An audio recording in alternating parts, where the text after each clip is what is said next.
Welcome to this special panel on data-driven operations, which it's the keynote panel for today's summit on Middle East and North Africa oil and gas technology.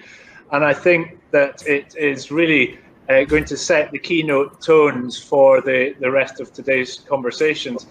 As we know, data and digital data, gathering data, analyzing data, and then implementing the findings from that analysis back into our operations is really at the heart of the data transformation that we are here to talk about today.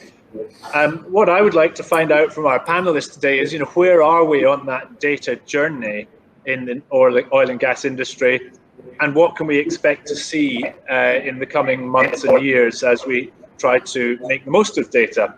So I'm delighted that we have a wonderful panel of speakers with me today, and I do encourage you all to send in your questions, take advantage of this great opportunity to sort of find out what is going on in the realm of data-driven operations in the region's oil and gas sector. So I will just introduce the panelists. First, Khaled Al-Blooshi is the Vice President for Digital Projects and Innovation at Abu Dhabi National Oil Company, so ADNOC. Welcome, Khaled. It's fantastic to have you with us today, and thank you for joining us. We have Faris Al-Kharusi, who is the Principal Business Transformation Consultant at Petroleum Development of Oman, PDO. Thank you, Faris, for your time today. It's great to have you with us, and I'm really looking forward to hearing a bit more about what you've been doing at PDO. It's very exciting from our previous conversations in preparation for this. And last but certainly not least, Satyajit Dwivedi is the Director for Advisory Global IoT Division at SAS. So Satyajit, welcome again. Hello. I know that you have a vast amount of experience and knowledge, both in consulting and within the oil companies and the oil sector. So it's going to be fantastic to hear your stories today. So thank you to all three of you for being with us today. And to everyone in the audience, I do encourage you to send in your questions and to make observations about data-driven operations. So that's what we're here to talk about. I'm going to come to you first, Faris. Welcome again. So tell me a little bit, Faris, about, firstly, tell us about your role at PDO, what you're trying to achieve within your role, your purpose in terms of business transformation and data-driven operations. And then perhaps you could set out some of your keynote thoughts on where we are on the data journey. Yeah, okay. Thanks for that, Richard. I want to say, first of all, hello to the watching audience and fellow panelists. I think a quick introduction would require me to share that my journey in this digital transformation journey started mostly in downstream in Europe. And when I returned back home a few years ago, it was clear that the focus in upstream had really yet to kick off in earnest. And that's partially because even with the price shocks, the industry had still been relatively profitable, so to speak. And you could do a very simple formula where the more profitable the industry was, the less innovation, I would say at least, on the most part, less innovation you'd find in the industry, because there was no need, to be honest, to focus on efficiencies and productivity. And usually things like IT and digital muscle was more in the periphery, where engineering and other core disciplines were given the most attention. And I would really like to hear what the fellow panelists think about how that's changed over the years. And data now is, I always hear how people have shifted the buzzwords in the sense of data is an asset now, just like hydrocarbon reserves are an asset, oil and gas asset. I would say that data has always been very important in terms of driving operations. It's just been probably not leveraged as much as it should have had historically. So that brings us to today, and I think especially people like to refer to things in a post-COVID world, but I believe we were already on that journey where we were looking for greater resiliency, partially because of those price shocks. And data-driven operations can definitely help you be better in decision-making, make better real-time executive decisions, and definitely allow field members in operations and the assets to be a little bit more tactical in their decision making when it comes to production optimization. I mean, it's a very sort of wide subject that we can tackle, but we can go into specifics. And I think that's just from an introduction, just to share where we are. Yeah. Okay, thank you, Faris. Perhaps you could tell us a little bit about the work that you've been doing at PDO, because I know that there's been a lot of strategic thinking going on in terms of how to optimize new technology and capture data. What projects are you working on, and what can we expect to see coming down the line? Sure. I think it's important to mention that our managing director, Raul Restucci, started a sort of pivoting of how we looked at digital transformation a few years ago when he created the role of a chief information and data officer in PDO. And that sort of realigned the company's vision in terms of its relationship to IT, to data, and the digital transformation. I think part of that was, and this has filtered down as the vision, that all departments, all functions, all assets start building their own digital muscle, so to speak. So those competencies, those disciplines, where they were historically set aside in sort of the corners of IT and other specialist areas, now you can find it in finance, now you can find it in those non-traditional places like HR. So I think, as I mentioned before, data has always been important to these organizations, but the reality is now it's being taken more seriously as part and parcel of everybody's career, especially given knowing how we know these new technologies are going to impact the ways of working, especially on people's careers and employability in the future. Yeah. So for you, it's quite clear from what you said that the data has always been there, and the oil and gas industry has always had a close relationship with analyzing performance, etc. But the change that we're talking about now is actually as much about organizational change as it is about technology. So I think what you're saying, what you just described as sort of silos, people operating in separate areas of the business, and removing those silos, is that the kind of key, or one of the key changes that we're talking about now? Yeah, and I saw this. I mean, it's spot on. I mean, I saw this first in Europe and North America, and even in Southeast Asia, where there was a realization very early on, after the outsourcing of various sort of IT functions and disciplines to providers in the East and the West, that a lot of these organizations, these IOCs, these NOCs, needed to start taking control of their own destiny when it came to data-driven operations, and start bringing back some of that specialization in-house. Now, of course, you can't do everything on your own. You know, you're always going to need vendors, suppliers, and contractors. They're key to that journey. But it helps when you have a business and an asset that is at least willing to speak the same language and understand where that journey is, and they can come to you with those kind of business challenges and be more aligned, and the expectations are more realistic. Especially, I mean, we can speak about specific projects, maybe one or two later on, but I definitely want to hear from Khaled and Satyajit too, what they have to share. Yeah. Okay, well, thank you, Faris. That's a great set of sort of opening thoughts about the direction of travel, and definitely I will come back to you on your project, you know, for a bit more drill down into projects. But thank you for those comments. I'm going to come to you, Satyajit, now, just for your sort of opening remarks. So you are the Director for Advisory of Global IoT at SAS. I guess, and I know from our previous conversations that you have this sort of vast experience across a broad range of companies and divisions.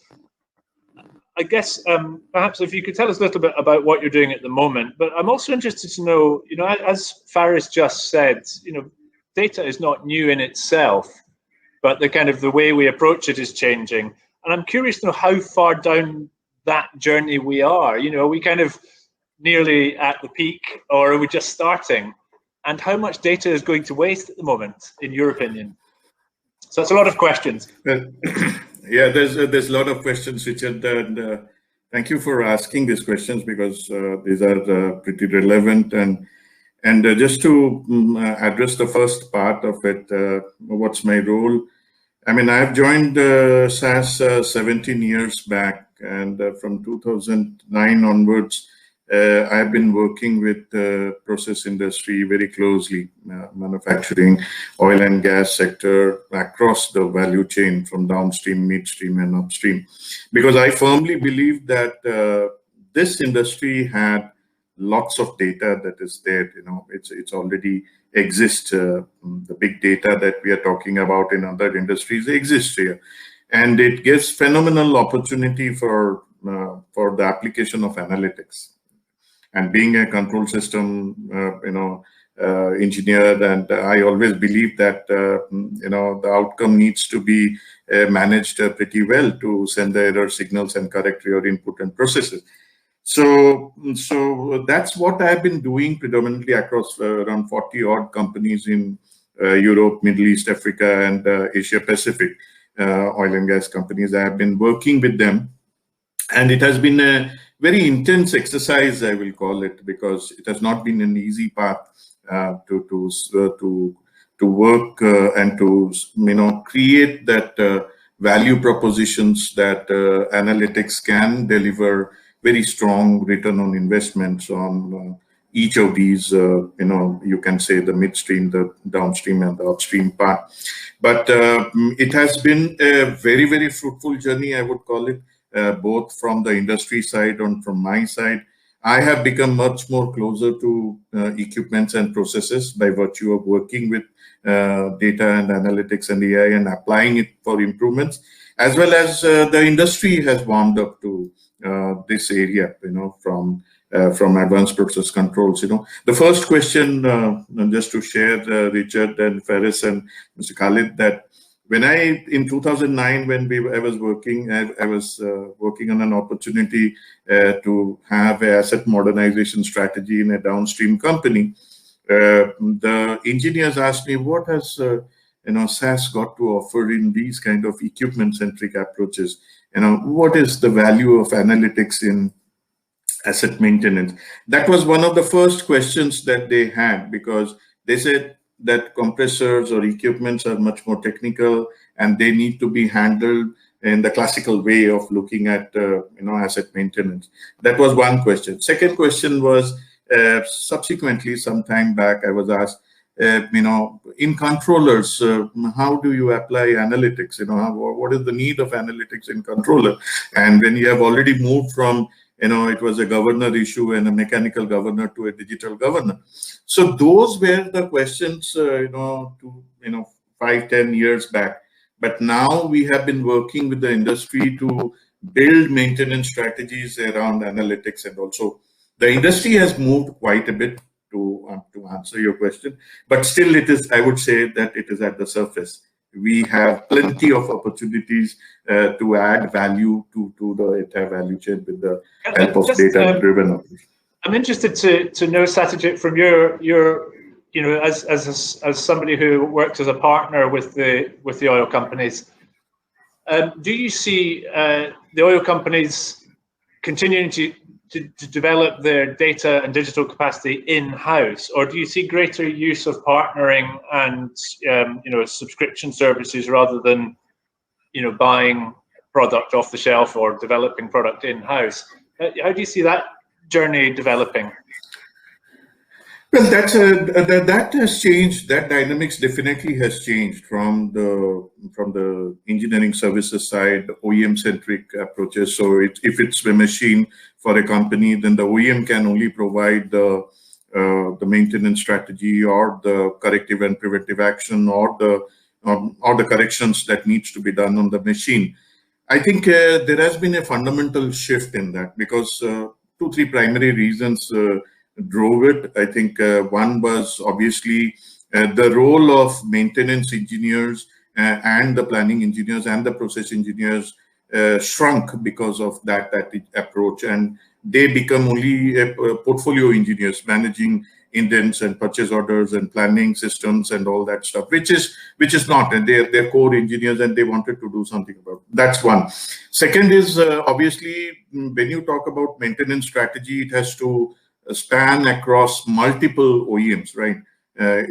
From a machine's point of view, from processes point of view, and there came the difficulty of do we need multiple systems? How do we access that? We don't have data. Data access became a problem.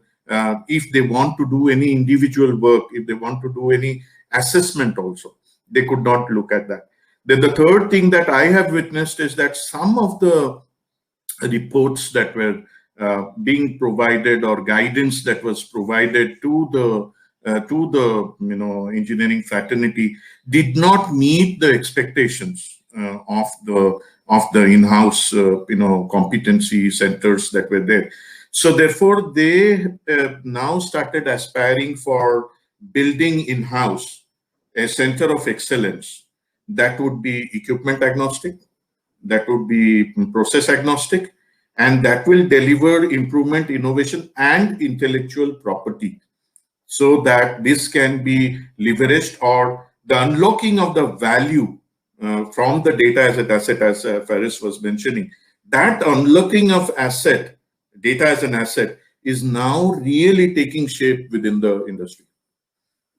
Okay, well, thank you very much, Satyajit, for those opening remarks. And I do encourage all of you who are watching this to take the opportunity to ask questions and make your observations with Faris, Satyajit, and Khaled. And I will try and get through as many of your questions as I can in the time that we have. I'd like to move on now to Khaled Al-Blooshi. Khaled, thank you very much for your patience. You are the Vice President for Digital Projects and Innovation at ADNOC. It's an absolute pleasure to have you with us today. ADNOC, as everybody will know, is one of the most important oil companies in the world, and also Abu Dhabi and ADNOC are really putting a strategic focus on the development of advanced technologies and sponsoring research and development in IP and data technology in the UAE. So I'm very excited to hear what you have to tell us. Tell us a little bit about, firstly, your role. So you are Vice President of Digital Projects and Innovation. So I'm keen to hear about what is that, and then perhaps some of your thoughts on the big picture about data-driven operations. Yep. First of all, thank you, Richard, to invite me to this panel and to share our thoughts with the industry leaders. As you've highlighted, my name is Khaled Blooshi. I'm the Vice President, Digital Project and Innovation. My role is simply to accelerate the digital transformation journey of ADNOC. So if I can simplify it in a simple word, it's not as simple as I describe it, but this is the summary of the role. So what I do on a day-to-day basis is work with the businesses to find ways and methodologies to solve our complex operational challenges and identify the use cases where we can implement modeling, digital AI to solve those challenges. So my day starts interacting with the operations, with the businesses, and you'll be surprised to know that everyone is open to innovation, so no one is just rejecting it, but the difficulty is to convince them to go and adapt and to implement these things. The oil and gas industry has always invested into sensors, data, custody transfer meters, and many measurement techniques, because you can't improve something that you can't see or you can't measure. Yeah. So it was always a fundamental investment, maybe less in the upstream side, but more into the downstream side because of the narrow margins in the downstream. But in general, we have plenty of sensors and data that is being collected from the field. That is the utilization is close to, if I put it in a percentage, around 5% is a fair consumption of that data. So we had sensors and transmitters where we just take the signal, the measurement, and we leave all the diagnosis data within that instrument, leave it in the instrument, and it never consumed it. And if those, for example, simple measurements were consumed, we would have improved our maintenance performance, and we would have a better maintenance planning and so on.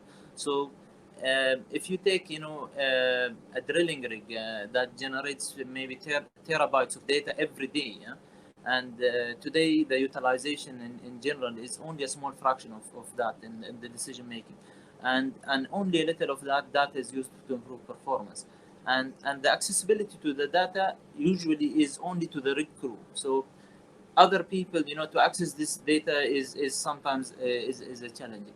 So we have really a big opportunity to improve our business and operations by utilizing proper utilization of this data and putting the right strategies on how to consume it, how to put it in the right shape, in the right format.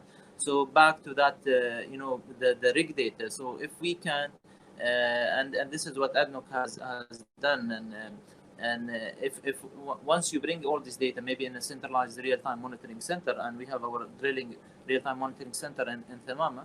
So once you bring it, you can do an internal benchmarking between these different rigs, and simply just if you put it on a visual and you compare, you have a lot of insights, and you can take a lot of decisions just by simply visualizing the data instead of leaving it in the systems and so on.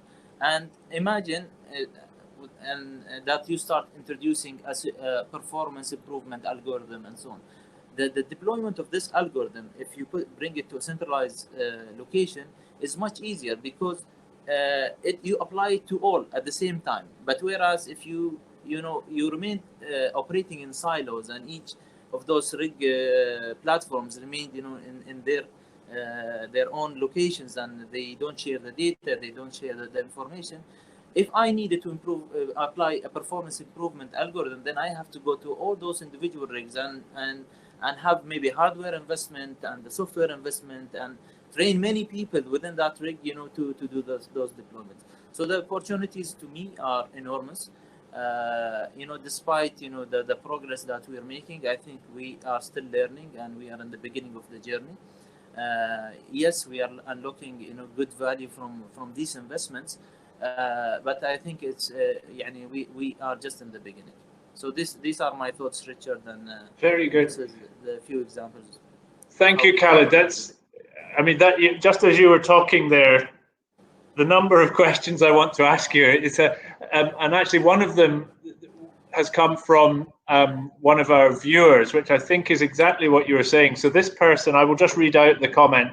Historically, data has been siloed in many locations and formats, and I think you just said that, and Faris also said that. And the most critical challenge is to aggregate and align data to gain insights and to make better informed decisions. So that's what the person has said. How are you addressing the challenge? So I think you just summarized this point a little bit in your comments, but can you go into, what I think you're saying is you've got lots of data, it's at the different rigs or different units, different formats, etc. How do you start? How do you get it into a common format, into a common visualization?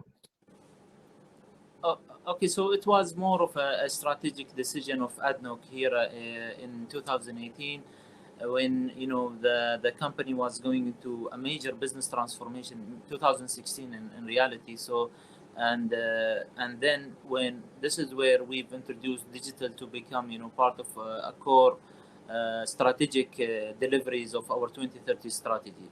and the investments started in both of our centers, Tamama, our subsurface intelligence center, and Panorama, which is our digital command center. So these two centers, the whole intention is to act as a think tank, as a brain of the company, and as a single stop shop, so that you can reach to a single version of the truth. So and this is what the two centers have been focusing, is to create a data repository and to collect the data as much as possible. And with the focus. For example, if I take with the Panorama, so we started with the production data. So the flows and the measurements and so on. We didn't look into, maybe in the beginning, we didn't look into the vibration monitoring. We didn't look into the temperatures. So we said, okay, if we want to optimize production, let's get the analyzer data. Let's get, the meters readings and so on, and then compare a performance. And you have to start somewhere, and this is where we started in the beginning, and slowly, we built up this repository, and today we're talking about a couple of millions of tags that are coming from all our 64 fields across ADNOC, and building this, and I mentioned that simply visualizing, and if you just apply a simple visualization, you have a lot of insights, and then your management, the decision makers, they can make data-driven decisions instead of judgmental decisions, because they have the data, they see it, and they can analyze it. But although it sounds simple, but I can tell you to get the data in the right format, in the right shape, in a way that can be consumed is the challenge. And, honestly, Khaled, it doesn't sound simple. If I can today, just the final piece. Today, really, the most effort from our data science and our Panorama business analysis teams is to clean and to put the data in the right shape so that it can be consumed by others. Well, I was going to. That was. I'll get one more question for you before I give you a breather. So Faris talked about data as the new oil. That's the kind of phrase, isn't it? And if we think about that metaphor, the kind of upstream, downstream, extend the metaphor into upstream, downstream. So you've just described the data reservoirs or the data lakes upstream. If we move downstream into the analytics side of it, I understand that getting the data structured is the first part of the problem. But if we look at the analytics side of it and the downstream processing side of it, that's, I guess, where AI comes in. And do you see your data analytics being driven by AI and algorithms, or do you see armies of data scientists doing it? It's a combination of both. There is no one cure for all of our problems. So and it all starts on defining what are these opportunities and where do you want to apply the analytics or the AI, and it's not always the answer of your problem is not always AI. So sometimes it's a simple dashboard, sometimes it's just a simple report. So you need to identify these problems, and usually these problems or these challenges are linked to your company strategy. So what are you trying to achieve in the coming few years? So in certain companies, maybe, and if I can give examples, in certain companies, maybe the cost of production is their bottleneck, or is an issue.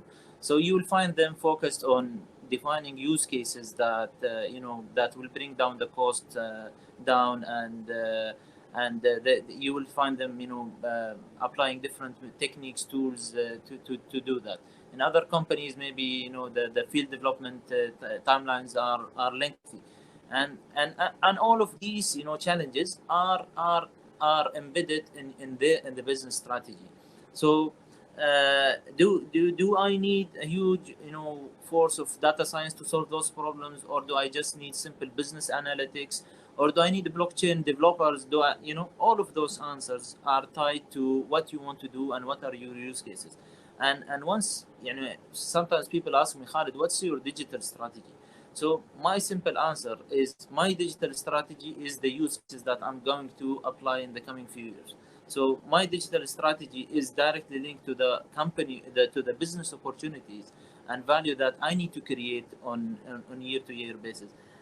And here I can share with you, today the number one KPI to our Panorama team is, we have a financial target. They have to create whatever, couple of 100,000 or millions in a year, and that's it. They have to find ways, how to consume the data, what are the opportunities, what are the challenges to be solved, and what they need to do. And the focus is they need to create value. They have a huge data repository, a huge data lake. So what can we do with it? What are these opportunities? And I heard you, and you've asked one of the panelists in the beginning. You were saying, is this data wasted? And is it in a waste? I don't think any data is wasted. All investments in data, you may not need it today immediately for the use cases that you have in your hand. Yeah. But the moment you need it, and if your data is in the right shape and the right format, you will be able to solve those complex challenges in no time. But if your systems are not linked, to establishing the links, to build these APIs, to the connectivity, cleanup of that data, will consume a lot of time, and then we will not be responding to the business challenges in an agile way. So agility needs preparation and needs a different thinking, and you need to be prepared for your next actions. Thank you, Khaled. Very detailed and insightful response, and I do invite the audience to send in their questions. We have a question here. I'm going to put this one to you, Faris. So in your opening comments, you talked about in the past, there's not been the same pressure on oil companies. You didn't quite say it was easy money, but you did say there wasn't the same pressure on optimizing performance. Maybe I'm paraphrasing wrongly, but the questioner is asking about, do you think analytics and the sharing of data is the way forward permanently, not just during a downturn, but also, for Industry 4.0, the kind of the way forward for oil companies and wider across the industrial sector? Yeah, it's. I have a South Asian colleague that I work very closely with from one of the oil field service companies. And I think I mentioned this before, but it's worth saying again. He said, Faris, in the old days, before the buzzword generators came out with machine learning and AI and neural networks and all of that, we used to just call it optimizing production through data, something to that effect. We didn't sort of try to classify that data analysis into what turns out to be, to executives, especially in the non-digital field, something that sounds like the dark arts. And the reality is, all this is just greater complexity of looking at your data.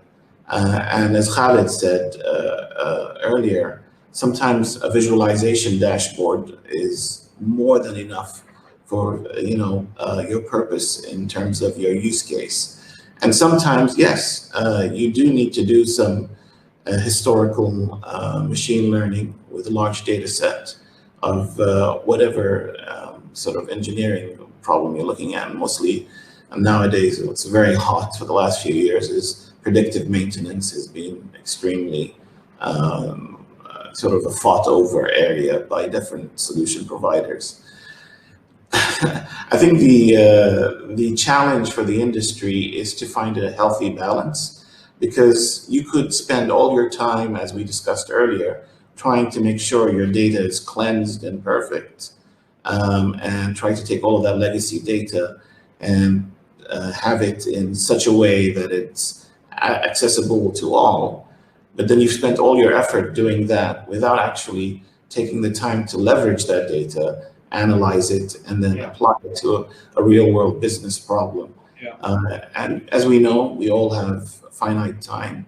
and so do the people in the business and the assets. So you've got to find a happy balance in those two areas. That's the sort of the ongoing challenge. And do you on that point? Obviously, everything is an investment. There has to be a return on the investment. So is that one of the challenges facing people such as the three of you who are sort of seeking to develop digital and data capacity? Is it convincing the budget holders or the commercial people that actually we have to put some upfront investment here, we need to put the money here, but you're not going to see a direct benefit for 12, 24, 36 months? Is that one of the challenges? So I think what Satyajit alluded to earlier is exactly that. This is not something that is easy to do, because you're looking at multiple variables across various disciplines.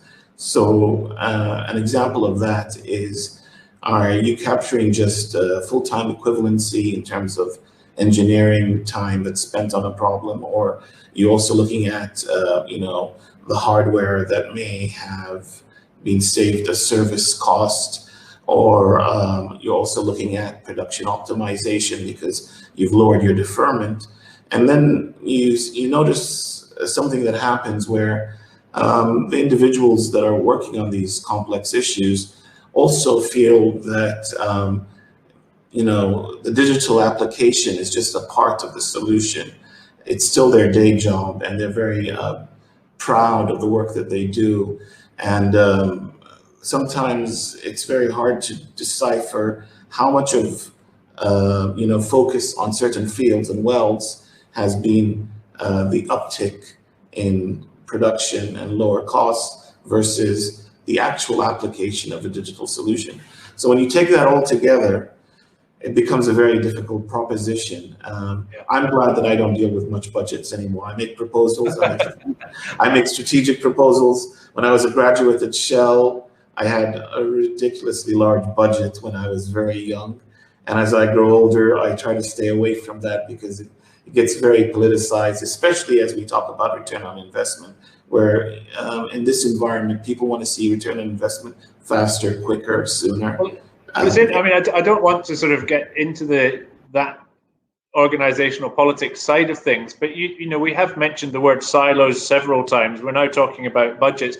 I mean, we're talking about strategic change of direction. That is politicized, isn't it, in terms of corporate policy? So it is disruption. You can't really avoid it, I think, is what I'm asking. Yeah, I'll let Satyajit or Khaled tackle that question. Okay. Well, I want to come back to you still in a moment to ask about projects, and Khaled as well. But I'll come to Satyajit just briefly again. There's a question that has come in. I don't know if this is actually a fair one to ask you or not, but somebody's asking about the sort of companies who can help in reducing spending at exploration and production operations, and the pre-qualification process. Obviously, SAS would be top of your list there. But is this about the oil companies getting together with Google, as we're seeing Aramco are doing that in Saudi Arabia, or is it about working with consultants? How do the oil companies progress with this?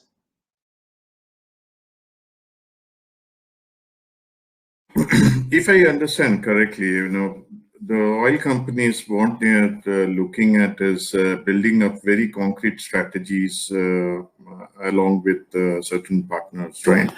I mean, you would like to consolidate, like Mr. Khaled was mentioning about Panorama. You would like to create infrastructures that would ensure data democracy. That is what you would like to provide it to various of the companies or across the whole company. So ensuring data democracy is fundamental. That you need. You would like to partner with somebody who could ensure interoperability, who could bring it to a central environment where you could start visualizing. That's the initial process of it. Then the question of how do you want to scale up? How do you want to really apply these go into the next stage of modernization, where you want to look at analytics, where you want to look at artificial intelligence? Do you want to create a center of excellence? How do you want to deliver this big infrastructure that you have created, and deliver these use cases and value propositions and return on investments to each of these opcos, or to each of these entities within the upstream, within the midstream, and within the downstream side of it? So you would need to create these business relationships, I would call it collaborative approaches that you need to take. And obviously, there is, from data democracy, there is another thing that organizations needs to move, is the analytics democracy part of it. So like you are giving access to the data to everybody, that is becoming more fundamental. Similarly, as you scale with your use cases, you would see that there would be more and more people requiring this data. There are more and more people who would be working in improvement, innovation, and intellectual property. Therefore, you need to have a very, very structured approach of movement into the analytics democracy side.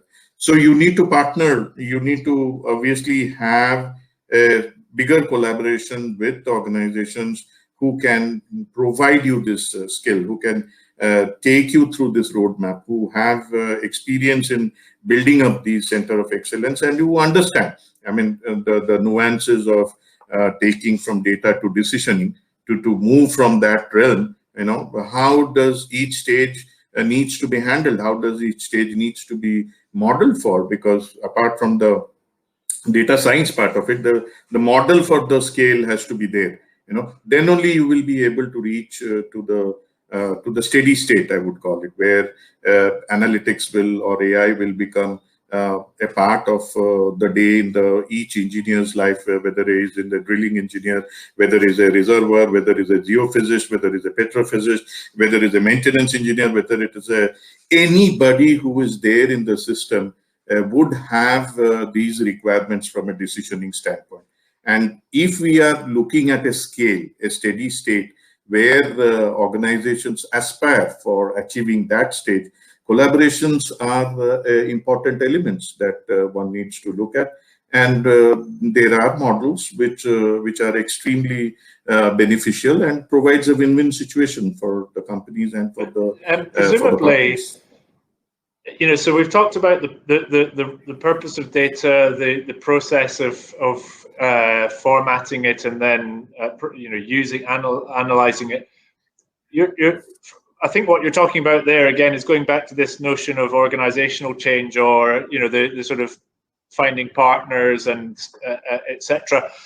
Historically, this kind of data, particularly in the oil and gas space, has been very sensitive data. It's a strategic asset for governments, etc. So we're now getting into the realm of sharing that information. That requires greater transparency and that sort of thing.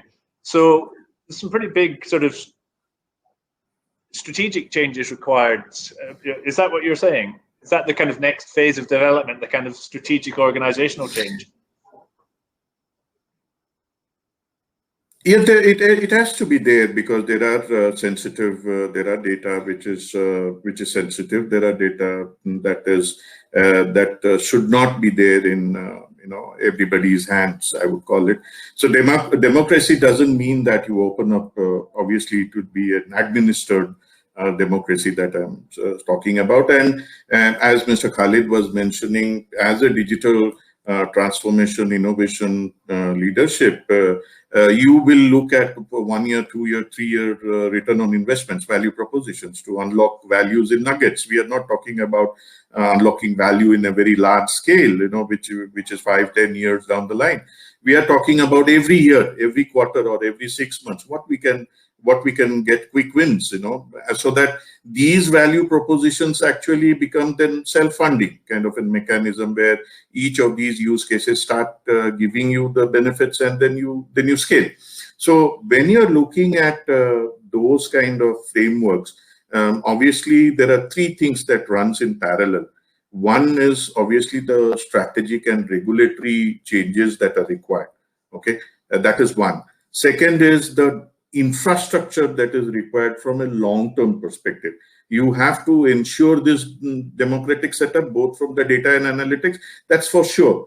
Side by side, importantly, you cannot wait for all these things to happen and then you start getting value. So you need to identify or create a roadmap as to where in the maintenance process, where in the upstream process, where in the reservoir characterization process, where in the process, all these elements, we need to deliver value. And that's how these return on investments and stakeholder buy-in is extremely critical. And this is one of the big bottlenecks that we see. Are you talking stakeholder buy-in at an OpCo level or at the top of the whole company? No, it is at an OpCo level. It is at a level of the people who would be influenced by it or impacted by it.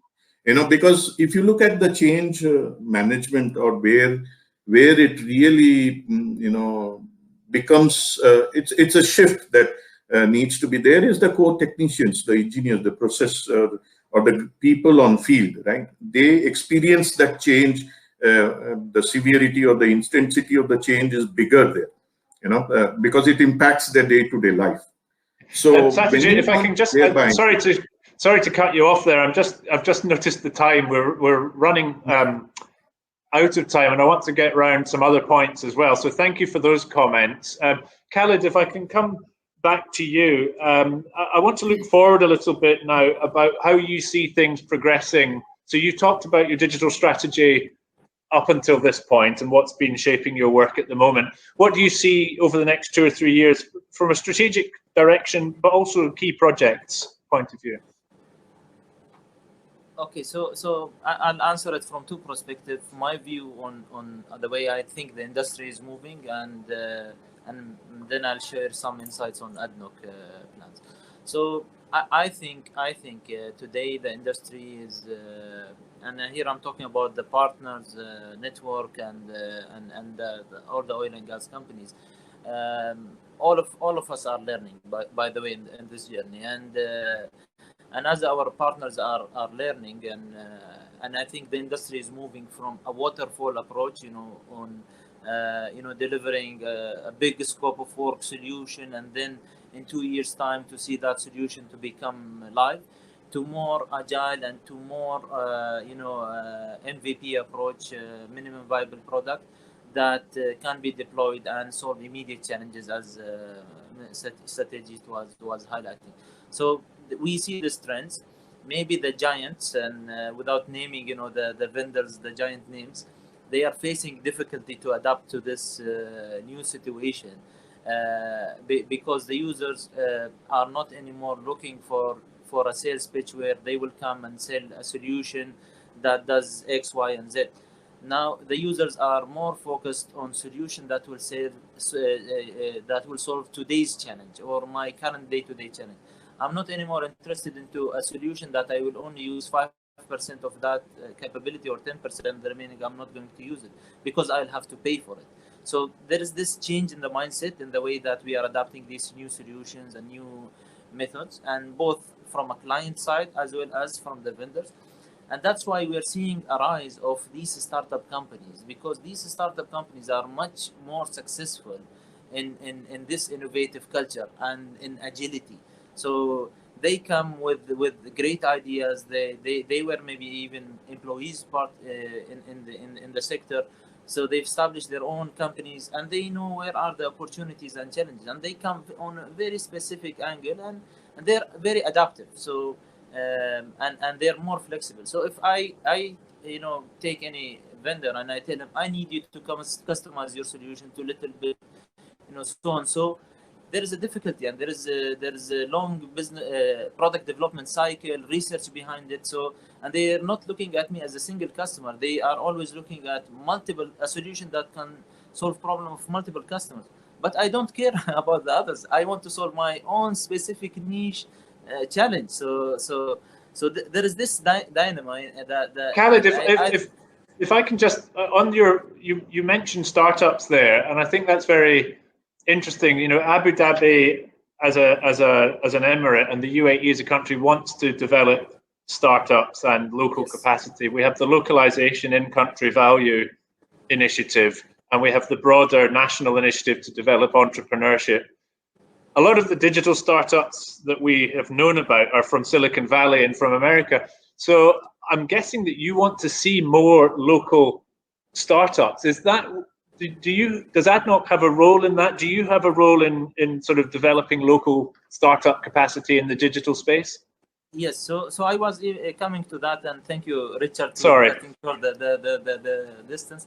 So yes, the answer is yes. ADNOC is looking. In fact, the establishment of our AI company, the AIQ, which was recently launched, is an ADNOC commitment to accelerate the digital transformation agenda, not only for us, also for the industry. So many of these solutions or many of these challenges are not only ADNOC's challenge, also are faced by the other colleagues. So and this is the whole intention of this investment. And you mentioned the UAE in general, and UAE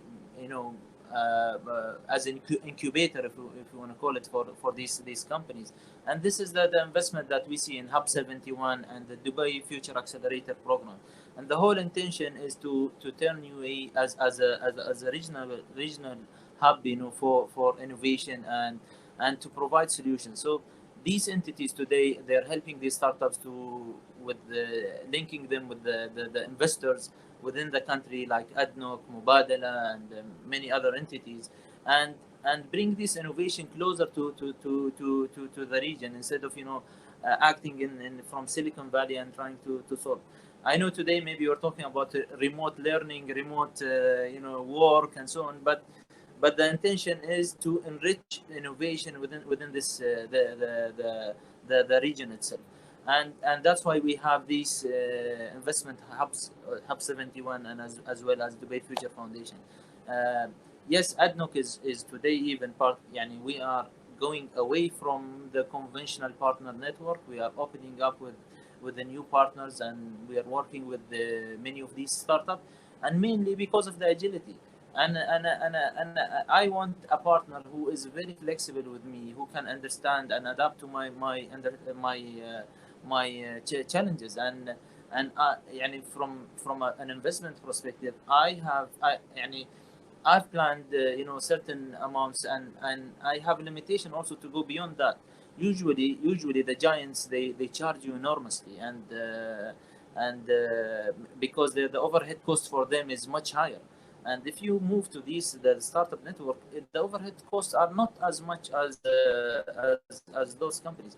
But then you need to look at it from another angle also. So is the solution that you're handling or you're discussing with these startups, is it scalable or not? Because sometimes this is a challenge. So they have fabulous ideas, they can do a proof of concept, they can do a pilot with you, but they fail to do scale up of those solutions. So we as a company, we need to be careful into this assessment and make sure that we have the right strategic partnership with the right partner, so that the relation is more a long-term relation, not a short-term, a pilot or a POC sort of relation. So in one final question, Khaled, before I come to Faris, traditionally at ADNOC, people pre-qualified to be on your supply chain and to do your contracting or whatever, work. This starting with partnering with startups, that's a different type of relationship. If I'm a young entrepreneur and I have a company or I want to start up in Abu Dhabi, how do I get to work with ADNOC? What's the process that I can lift myself into your sort of visibility? So today, after the creation of our Chief Technology Officer role in the organization, many things have changed, and we started what we called a pilot agreement process. And through that, agreement process, we've introduced a lot of flexibility into the ways to work with ADNOC. And registration remains one of the steps, so that we know who we're dealing with, and to make sure also there is an assessment of that partner, before officially getting things to them. So sometimes we need to look into, how steady is the company, the financial statements, and some of these, administrative work. that I don't want to say that we will eliminate them. They are still needed, to make sure that I work with a reliable person and I work with a trusted partner, because anyone can start any startup company today, and go and claim that he has solution. But how do you verify that? So we still need this verification process, but we need to simplify it, as you've highlighted, Richard. And the pilot agreement today is one of those vehicles that is simplifying our commercial cycle to work with these partners who are providing unique offering and unique ideas, and help them to grow, and as well as leverage to their capabilities to solve our challenges. Okay, thank you very much, Khaled, for that. And if people have questions for Khaled or any of the other panelists, we probably won't get to answer them all right now, but I will circulate your questions with the panelists after the event, because I think these are important sort of business opportunities, but also strategic initiatives as well that we all need to know about. Faris, if I can come to you, I'm keen to ask the same question about projects. What's coming down the line in terms of digital data projects from PDO, but we also have a question from a member of the audience about pain points. Where are the pain points in this process? So perhaps if we can talk first about your sort of plans, projects and strategic plans, and then we can deal with the pain points issue second. So I want to go back to what Khaled, in answering the question, I want to go back to what Khaled was mentioning in terms of being more entrepreneurial. And a good example of that is they have been members from the business side who want the organization and all its functions to be more innovative and more reactive, more agile. And they get frustrated when they see colleagues in independents or other NOCs or IOCs move at speed when they can't. But I think this is a frustration found across the industry, everywhere, geographically. Some organizations are doing better in some areas, and others are doing very good, fantastic well. I mean, PDO has a fantastic track record when it comes to EOR, for example, as a technology. And that just comes from, your greatest pain point historically from an engineering standpoint. So organizations that didn't have that as a strategic challenge probably wouldn't have put their efforts there. And now I want to talk about the sort of the cultural mind shift change, which kind of answers your question, which is, I remember coming back home from Europe, and one of the things that surprised me was our over-reliance on these blue chip vendors. And I think Khaled alluded to that too, which is when you deal with these larger vendors and suppliers, you're kind of locked in to a lot of proprietary systems, and they're at price, and they don't scale very well either. It would be better if you could work with, let's say, a vendor, a small supplier from the region. I mean, a small Saudi company or a small Qatari company that has some young entrepreneurs. They could be expatriates, a mixture of expatriates and residents and citizens who are innovative and use open source coding, open source programming. I remember the challenges of trying to convince people in IT, for example, that we need to basically get away from these black box systems and use more open source APIs. A good example was how Microsoft was very anti open source in their development, and now after purchasing GitHub 2 years ago, 3 years ago, whenever, now they're one of the biggest proponents of open source development. And that shows you that you should be careful about hedging your bets too much in one direction or another. It's a challenge trying to have people to change their behavioral mindsets and what is quality and what is not quality in terms of where the value can be derived. I can understand when you're an engineering company, $1 billion engineering company, you don't want to put your eggs in the basket of a small SME which has 15 individuals and relatively not a long track record for any of your use cases or major solutions. But you need to also foster some resilience locally and regionally. It pays off in the end. So that, I guess. Faris, I'm sorry to cut you off there. We've come to the end of our time. Can you briefly just mention a couple of just very briefly any key projects? You mentioned at the beginning projects, and I said I would give you the opportunity to touch on them. Is there anything you wanted to flag up before I bring the session to an end? Yeah, I think if organizations wanted to sort of hone in on pain points, they should look at things like energy efficiency, carbon management, predictive maintenance still is very important. Asset management in general is extremely important. But yes, energy efficiency is going to be probably something that it's going to be raised in priority in the years to come. And that's an area that all organizations should really look at in terms of their options and solutions that they can offer. Thank you for that, and I'm sorry to sort of cut you off at the end there, because I can't believe how quickly this time has gone.